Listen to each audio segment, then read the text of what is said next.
식사들 하셨습니까? 이것은 얼마니? 요것이 바로 사채, 이것은 구자, 요것이 팔에가며 럭셔리 클럽 시작하겠습니다. 우리가 어떤 민족입니까? 얼마 전에요, 국내 배달 앱 1위 업체 배달의 민족이 수수료 부과 방식을 달에 얼마에서 건당 얼마로 바꾸었습니다. 자영업자들이 난리가 나버렸죠.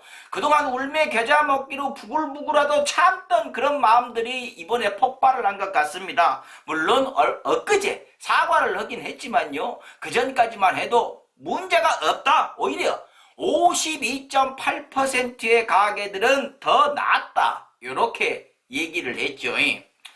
자, 근데 제가 쉽게 설명을 해드리면요, 이만큼 벌던 가게가 52개가 있었어요. 여기는 그전과 별 차이가 없고, 이만큼 벌던 가게 48개는 훨씬 더 많은 수수료를 내야 되는 그런 구조로 개편이 된 것입니다. 중요한 것은 이렇게 적게 벌던 가게들도 열심히 해가지고 이쪽으로 넘어오게 되면 수수료를 훨씬 더 많이 내야 되는 그런 구조인 것이죠. 그러니까 버스를 타는데 여기서 여기까지 데려다 주는데 정해진 요금이 있었습니다. 근데 바뀐 후로는 타는 사람마다 그 지갑 한번 줘보시오. 엄미 돈 많구만, 당신은 더 내시오. 이런 식으로 바뀐다는 것이죠. 물론 기업이란 것이 돈 더 벌기 위해 있는 것인데 더 벌겠다고 하는 게 뭐가 문제가 되겠습니까? 마는 아닌 척하니까 그것이 문제가 되는 것이지요. 차라리 이번에 이 기업 인수하니라고 4조 8천억 원이 들었으니까 돈 좀 더 벌어야겠어, 하기 싫은 사람은 빠지시오. 이런 식으로 했으면 차라리 쿨하지 않았을까요? 배달의 민족이 바뀐 서비스가 더 좋은 5가지 이유를 내놨습니다. 바꿔서 얘기를 하면 아닌 척하는 5가지 변명, 이렇게 되겠죠. 5가지가 다 어이가 없습니다. 하나하나씩 볼까요? 첫 번째, 과도한 깃발꽂기와 중복 노출이 해소됩니다. 이 깃발꽂기라는 것이 한 달에 9만 원 정도를 내면은요, 높은 순위로 올라가고 노출이 잘 되고, 그러니까 깃발을 여러 개 꽂는 그런 폐해가 없어진다, 그런 이야기지요. 그러면 많이 못 꽂게 진작에 깃발 수를 제한을 했으면 될 것을 왜 안 했습니까? 이제 와서 허니머니 없디다? 돈 더 벌라고 이렇게 했었던 거잖아요. 마치 상인들이 욕심이 많아갖고 욕심꾸러기라 상인들 때문에 그랬다라고 뒤집어 씌우려가는 그런 자세도 좀 버려야 되지 않을까요? 그러고 전에는 왜 공평하게 노출되게 안 했습니까? 돈 더 벌라고 그런 것이죠. 이번에 왜 이렇게 바꿨습니까? 그것도 돈 더 벌라고 한 것이죠. 그냥 솔직하게 이야기하고 판단은 소비자한테 맡겨놓는 것이 맞는 것인데 자꾸 말장난을 하려니까 그러는 것 아닙니까? 한국 사람들 머리 좋아요. 두 번째 변명을 볼까요? 영세업주, 신규 업주일수록 광고비가 줄어듭니다. 자, 이것은요, 광고비가 줄어드는 것이 아니고 그 가게가 장사가 안 되니까 배달 건수가 없는 거예요. 누구 약 올리십니까? 그러고 이러다가 장사가 잘 되면 이쪽으로 넘어오게 되면 훨씬 더 큰 돈 내야 되는 것이잖아요. 왜 생각하는 척 하십니까? 한국 사람들 머리 좋아요. 세 번째 변명, 신규 카테고리의 가게 노출 기회가 늘어납니다. 하타요, 그럴듯하지요. 근데요, 이걸로 새로운 것으로 바꾸려고, 돈 더 버는 것으로 바꾸려고 이전 것을 고수하는 깃발 꽂은 분들은요, 저 보이지도 않는 구석에다가 박아놨습니다. 어떻게 될까요? 이 사람들도 결국에 넘어오게 되겠죠. 다 넘어오고 나서 그때 가서 프리미엄이니 뭐니 해갖고 또 돈 더 내면 위로 올려준다, 이런 거 안 한다는 보장이 있습니까? 저는 그런 거 분명히 한다에 한 표 걸겠습니다. 한국 사람들이요, 머리 좋아요. 다음 네 번째 이유입니다. 가깝고 재주문이 많은 가게를 한눈에 확인할 수 있습니다. 그전엔 왜 안 했어?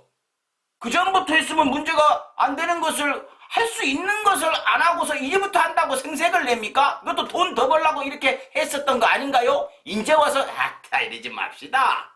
한국 사람들 머리 좋아요. 마지막 5번째 변명입니다.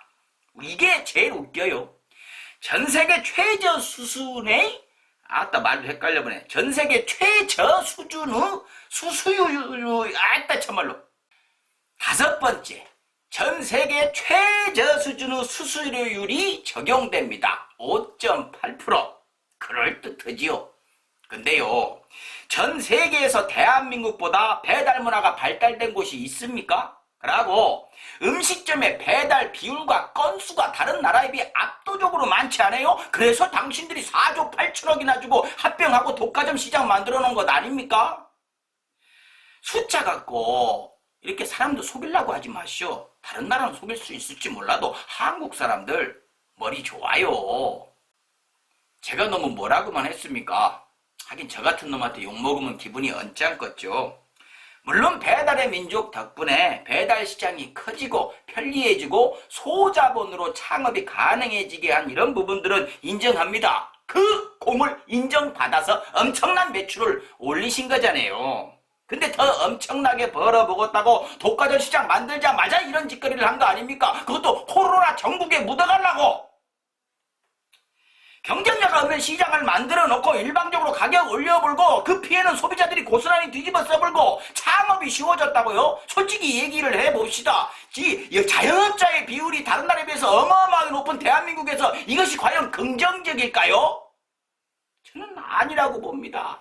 참말로 가래 끓어불죠.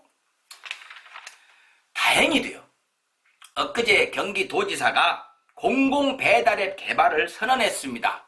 근데요, 일부 언론은 이것도 씹읍디다. 뭐라고 씹는 거니?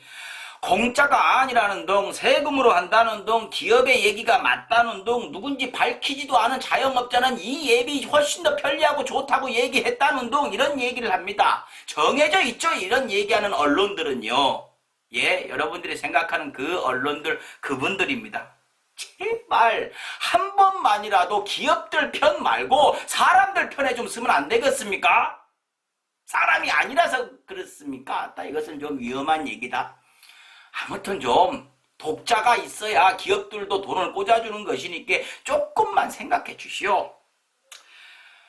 그러고 여러분들 이것은 미리 생각을 해 두셔야 될 겁니다. 공공에서 앱을 개발을 하게 되면은요, 처음에는 좀 버벅대고 불편할 겁니다. 기업이 만든 것보다 당연히 질은 좀 떨어질 수밖에 없겠죠. 그래도 여러분, 우리 참고 밀어줘야 됩니다. 그러다 보면 기업도 정신 차리고 음식 값도 안 올라가고 양도 더 많아지고 음식 맛도 더 좋아지는 것 아니겠습니까? 물론 맛없는 데는 계속 맛없긴 한다. 이거 아닙니다. 마치겠습니다. 칼럼이 칼럼다워요. 칼럼이지. 식사하십시오.